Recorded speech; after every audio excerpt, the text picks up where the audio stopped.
মাননীয় সংসদ সদস্য হুম্মাম কাদের চৌধুরী, চট্টগ্রাম ৭, আপনি প্রশ্নটি উত্থাপন করুন। মাননীয় স্পিকার, আসসালামু আলাইকুম।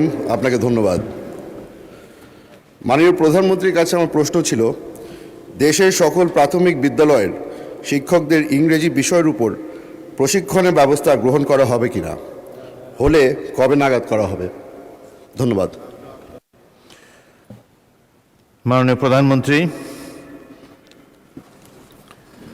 ধন্যবাদ মাননীয় স্পিকার, ধন্যবাদ মাননীয় সংসদ সদস্য।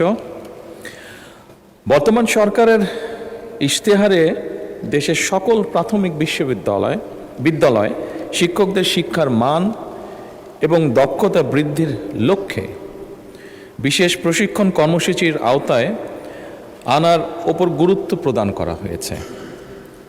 বর্তমানে প্রাথমিক বিদ্যালয়গুলোতে মোট শিক্ষকের সংখ্যা ৩,৭৬,৪89 জন।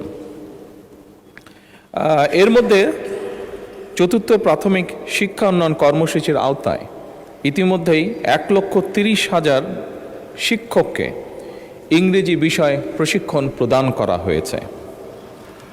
মাননীয় সংসদ সদস্য, আপনি জেনে আনন্দিত হবেন যে আগামী ১ জুলাই ২০২৬ হতে ৫ বছর মেয়াদী পঞ্চম প্রাথমিক শিক্ষা উন্নয়ন কর্মসূচি সরকার শুরু করতে যাচ্ছে এবং এই কর্মসূচির মাধ্যমে অবশিষ্ট যে শিক্ষকবৃন্দ আছেন তাদেরকেও ইংরেজি বিষয়ে শিক্ষা প্রদানের পরিকল্পনা বর্তমান সরকারের রয়েছে। ধন্যবাদ মাননীয় স্পিকার। মাননীয় সংসদ সদস্য জনাব হুম্মাম কাদের চৌধুরী একটি সম্পূরক প্রশ্ন করতে পারেন। মাননীয় স্পিকার, আপনাকে ধন্যবাদ মাননীয় প্রধানমন্ত্রীকে আমার প্রশ্নের জবাব দেওয়ার জন্য। বর্তমানে মাননীয় প্রধানমন্ত্রী, আমরা যেটা দেখে এসেছি গত ১৭ বছর ধরে প্রাইভেট যেই স্কুলগুলি ছিল সেখানে টিচার নিয়োগ দেওয়ার সময় কোনো ধরনের গাইডলাইন অথবা কোনো সার্টিফিকেট দেওয়া হতো না। আপনাদের কি কোনো উদ্যোগ হবে যে নতুন টিচার নিয়োগ দেওয়ার সময় প্রাইভেট স্কুলের জন্য তাদেরকে কোনো ধরনের সার্টিফিকেশন অথবা কোনো নতুন গাইডলাইন দেওয়ার? ধন্যবাদ।